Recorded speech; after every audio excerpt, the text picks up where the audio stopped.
այս տարի փետրվարը բավականին տոնաշատ է եւ շատ խտացված ու սիրված տոներ գրեթե մեկը մյուսի ետևից գնում են եւ հաջորդում են մեկը մյուսին։ Եվ ցանկը, այսպես սիրված տոների ցանկը բացում է Տիան ընդհարաչը եւ ինչպես ժողովուրդն ասում տրնդեզը, խորհրդանշում է 40-օրյա Մանուկ Հիսուսին տաճար ընծայելու ժամանակ Սիմոն Ծերունու կողմից Տիրոջը ընդառաջ գնալու այդ իրադարձությունն է իր մեջ պարփակում, այդ տոնը սկսում է տոնվել նախորդ օրը երեկոյան ժամերգությունով 5-ին սկսում է ժամերգություն, ավարտվում է նախատոնակով եւ այդ իսկ պահից ազդարարվում է տոնի ժողովրդական նշելու այդ սկիզբը։ Ժողովրդական տոնախմբան ձևը բոլորդ գիտեք, նորապսակները հավաքում են, նորապսակների բարեկամները հավաքում են նոր հարս ունեցող այդ ընտանիքում, վարվում է խարույկ, որի մոմը գնում են եկեղեցուց են բերում, այսինքն քրակը, որը եւս մեկ անգամ ցույց է տալի, որ ամեն ինչ կապված է եկեղեցու եւ եկեղեցական տոների հետ, ուրախանում են, հավաքում են քրակի շուրջ, ոմանք ունեն սովորույթ քրակի վրա թռչելով, մտածելով, որ ավելի պիտի բախտավորվեն, ով չգիտեմ, կամ այդ տարին պետք է անպայման զավակ ունենա, ով որ թռնի, այս ամենը ժողովրդական ավանդույթներ են։ Եթե չկատարվի դա, ոչ մի բան չի փոխվի, եթե կատարվի նույնպես ոչ մի բան չի ավելանա։ Սա պարզապես գեղեցիկ մի սովորույթ է, որ մեր ժողովուրդը կատարում է, եւ եթե ինքը դրանով երջանկանում է, քավլիցի մեզ, որ մենք խանգարենք իրենց երջանիկ լինելու։ Մանավանդ որ այդ ամենը չի հակասում հայ առաքելական եկեղեցու եւ որևիցե դավանաբանական դրույթներին, որովհետեւ այստեղ տեղի չի ունենում կրակի պաշտամունք, այլ զուտ սովորույթ է։ Հաջորդ օրը փետրվարի 14-ին եկեղեցում մատուցվում է Սուրբ եւ Անմահ Պատարագ, որի ավարտին Գարեգին Վեհապար Հայրապետի կողմից արդեն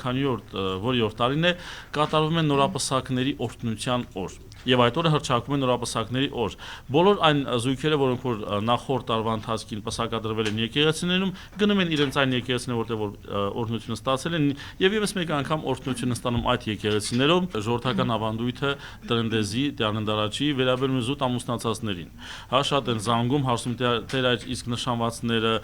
ընկերություն անողները կարող են մասնակցել։ Ես ասում զուտ ժողովրդական տոնի վերաբերյալ։ Կարող են, որովհետև այստեղ ոչ մի դավանաբանություն չկա, այստեղ ոչ մի աստվածաբանություն չկա։ Ուզում եք մասնակցեք, ուզում եք առանց ընկեր ունենալու էլ մասնակցել այդ տոնին։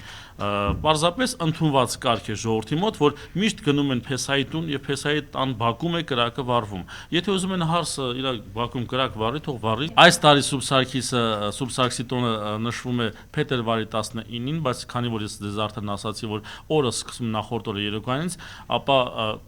տոնը սկսում է տոնախմբվել 18-ի երեկոյան ժամերգությունից հետո։ Այս տոնը նույնպես ունի եկեղեցական տոնախմբան եւ նաեւ ժողովրդական տոնախմբան կերպեր։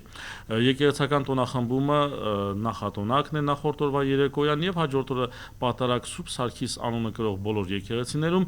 որից հետո նաեւ եւս կա օրհնության հատված, դա արդեն երիտասարդներին վերաբերողն է։ Այդ օրը բոլոր երիտասարդները հրավիրվում են եկեղեցի եւ նրանց համար մասնավոր օրհնության կարգեր են կատարվում, որպեսզի իրենք թե իրենց օրհնությունը ստանան, թե նաև Աստծուց զորակցություն գտնեն, որպեսզի իրենց կյանքը կարողանան կառուցել։ Ժողովրդական նշելու կերպերն էլ արդեն բոլորիդ հայտնի է, աղի բլիթի ճաշակումն է, փոխինձ պատրաստելը, ալյուրով սկուտեղով ալյուր դնելը տանիքին, եւ եթե հաջորդ օրը ձիու նժույքի սմբակի տեղը նալի տեղը լինում է, ուրեմն հաջողություն կգա, բայց եթե չլինի, չի նշանակում, որ դժբախտություն կգա, դա էլ ձեզ ասեմ։ Որևէ առնչություն չունի աղաբլիթը եկեղեցական սովորության հետ համաձայն, դա զուտ ժողովրդական սովորություն է եւ այնուամենայնիվ աղաբլիթ կարող է պատրաստել ցանկացած երիտասարդ իր ձեռքով։ Որևիցե սնոտիապաշտություն չկա այս սովորույթի մեջ, աղաբլիթի սովորույթի մեջ, սա պարզապես ժողովրդական ավանդույթ է եւ էլի սովորույթ է։ Ինչպես որ կրակի վրայով թռչելն է։ Բայց երբ որ արդեն այս սովորույթը դառնում է առանցքային երիտասարդների համար եւ իրենք ամբողջ իրենց հույսը կապում են միայն այս սովորույթի հետ, այդ դեպքում այդ սովորույթը կարող է վերածվել սնոտիապաշտության։